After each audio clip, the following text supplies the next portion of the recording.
Yeah, I'm quite humbled to actually be here, um, and I think more than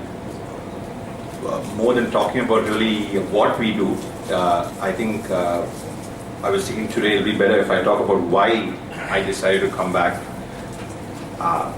and start an ice cream store.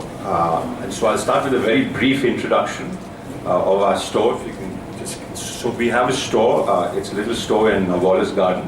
It's about a year and a half since we started. We have done about 130 flavors since we started. We started off making 12 new flavors every week because we said when a customer comes to our store, they don't know what they're going to get. But then you realize that people are creatures of habit and they keep coming back for that one flavor. So we've done about 130 flavors. We have ice cream cakes. We have chocobars. We do milkshakes, sundaes, etc. And it's about, we use absolutely no flavoring, no colors, no essence. Everything is natural. All our fruit is from the Coimbatore market. We go to the Coimbatore market once a week. All our milk and cream is what you use at home. So it's Amul, it's Nandini, it's Paris sugar. The only thing we buy that is, you can just keep going. No, actually one before. No, you can keep going. The only thing we use that is imported is the chocolate. That's good, sir. The only thing we use that is imported is the chocolate and cocoa, because Indian chocolate and cocoa is so poor that it doesn't give you any options to work with. So our if you come to our store, the tagline is eat local, eat fresh. And now with the way the rupee has gone, it seems like it's a genius idea that I'm buying everything local. But it was really essential that we use only local ingredients. And now, like I said earlier, it's not important about what we do, because the food, in respect to what I do or what most restaurants do, is not that important, because I only cater to a certain segment of the population which can afford a product that I don't make something for the majority of our country which is under the poverty line. So I think as a subject, what I do is not really important. Maybe about why I thought about it. So as Mr. Madhu said, I was in the software field for a while in the US, and I sort of always, and I've never worked here. I left right after college, and I would come back to India every now and then on holidays and stuff like that, and it would always prick me that I thought if you have the opportunity to go abroad and able to experience different things, I think personally it's up to that individual to come back and try to implement whatever you've learned back, rather than coming back and saying, India's like this, India's like that, etc., etc. And if you look at the software field, our claim to fame that you see in the papers is, we are very good IT professionals, we have the best developers in the world, nobody writes a code like us. But if I would ask you to name one product that the world uses that is Indian, I bet you won't be able to think of one. We do work on different projects, but name one software product that the world uses that is an Indian product, and there is none. And so our thing was clearly that to come and to create a brand that's essentially Indian. If you look at what's happened in the last few weeks, I'm sure all of you all follow the economic situation here. Whatever policy they take in the country is not, that won't fix anything, because unless we start to manufacture and we start to create is when you move forward, because you're thinking about it. So where food is concerned, if I came back and said, I'm just going to start a franchise. See, when you franchise a food outlet, all you do is they give you the product, and all you do in your store is to serve the product. You're not thinking on a daily basis, how do I improve this? What are the ingredients can I get? Can I implement any technique to it? We don't. The stuff is given to you and then you serve it. So I said, we're going to come back, we're going to do one thing, make one product, and I started thinking about what I can do. Now, if you see in India, we're the land of the multi-cuisine restaurant. And a multi-cuisine restaurant is not available anywhere else in the world because it's not a logical concept. Otherwise, you think the rest of the world will not have multi-cuisine restaurants? it's not a logical concept because one kitchen cannot support that many things.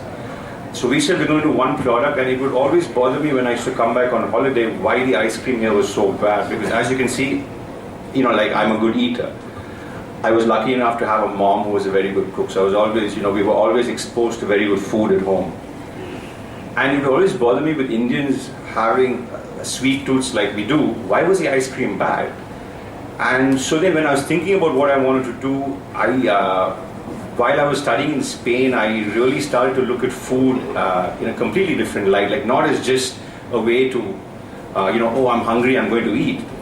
Because after being a doctor, I believe anybody in the food business is the second most important profession because we are putting stuff into your body. And so I said, oh, this would be a great profession. And I was thinking of doing something in the wine business, etc. And then I suddenly started thinking about ice cream again. Now, being an engineer, what they drill into you in engineering school is process the whole time. And I started reading about why the ice cream here is bad. It's two things. We use very poor ingredients, and there is a science that you have to do with it. For example, if you and me were to eat a piece of chicken today, that dish is going to be a little different today and tomorrow based on how hot the grill is, the quality of the meat, etc., etc. Not when ice cream and not when you bake. If you stick to 120 grams, 130 grams, 50 grams, it will be the same every single day. It's a very process-driven part of cooking when compared to the savory part of it. And so I did some reading, and people, when they hear the Penn State thing, they think that, in 5 days I learned the entire thing. It's not. Most of the ice cream was learned here in India. That was obviously a leg up because this is something new. So it was a leg up on what I needed to do. But I wanted to make a product by Indians in India using 90 or, I wanted to use like 100% Indian ingredients, but I couldn't because of the chocolate. Using Indian ingredients that stands up to anything you will get anywhere in the world. And I traveled to Italy early this year. They have the largest ice cream exhibition. See, we can't make a pistachio ice cream as good as the one in Italy because the pistachios are from Sicily are that good. You can't compare it with the pistachios you get here. But our vanilla, our chocolate, our strawberry is just as good, if not equal. And the reason, if you see these pictures, these are just ordinary people. If you can go back to the first picture, sir. She came to clean our floor. She came as a cleaning lady. And I said, like after the first few days, she was very excited and very inspired. And I said, listen, why don't I teach you how to, make our brownies and make our, make our cookies and help. And all these people have come from very, very, very basic backgrounds, no culinary experience whatsoever, and just like myself. And so my thing was, if I can do this, it's not that I'm that special that anybody else can. So really the focus of this brand is to really instill some pride in us, that say, because if you go to all other countries, they always support all the local brands. Why can't we do the same? But unfortunately, in our mindset, if you have to go to a store and you see a tub of ice cream that's Indian and you see a tub of ice cream that's American, most of the consumers will go for the American brand thinking we can't do something as good as the Americans, but why not? I'm not building cars, I'm not building robots, I'm making ice cream.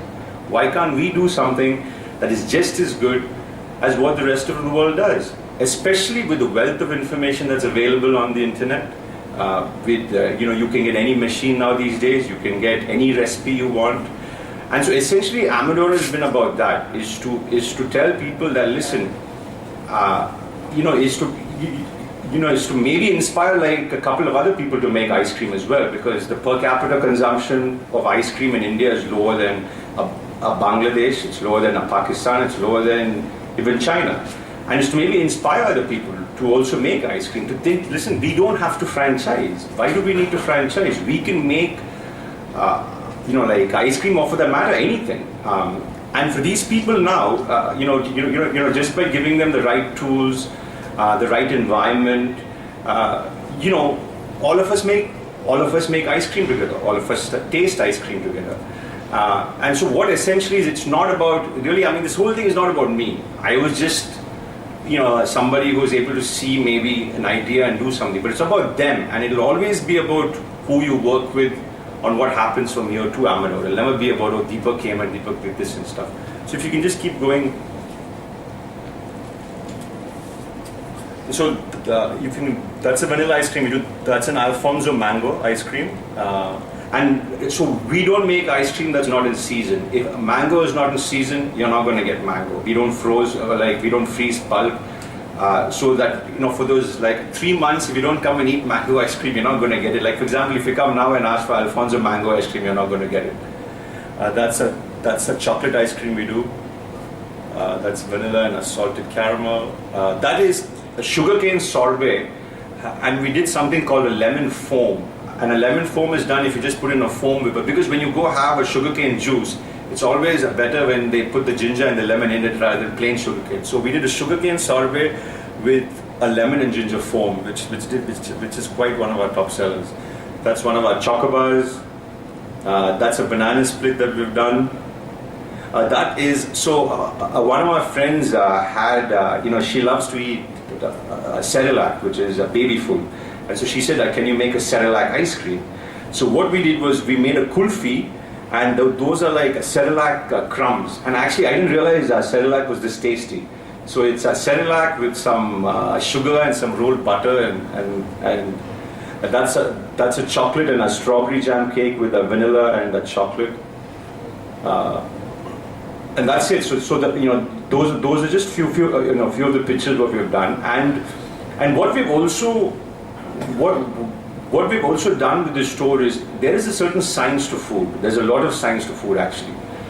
So we have observed those principles. So for you to make really, really, really good ice cream, you have to, for example, pasteurize. You have to homogenize. You have to age. There are people who will tell you that they can make ice cream in 5 minutes.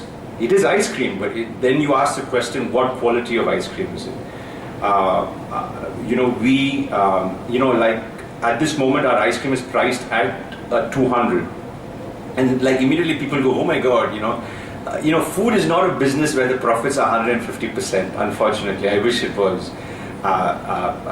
Food is a business that has a lot of work, and that requires a lot of attention. Ingredients are very expensive, and when we started off, we said, okay, we're going to make an ice cream for the higher end of the market.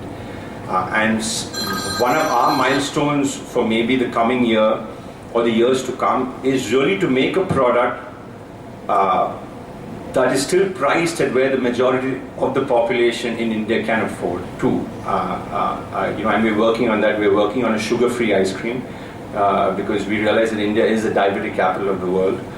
So we're trying to work on an all-natural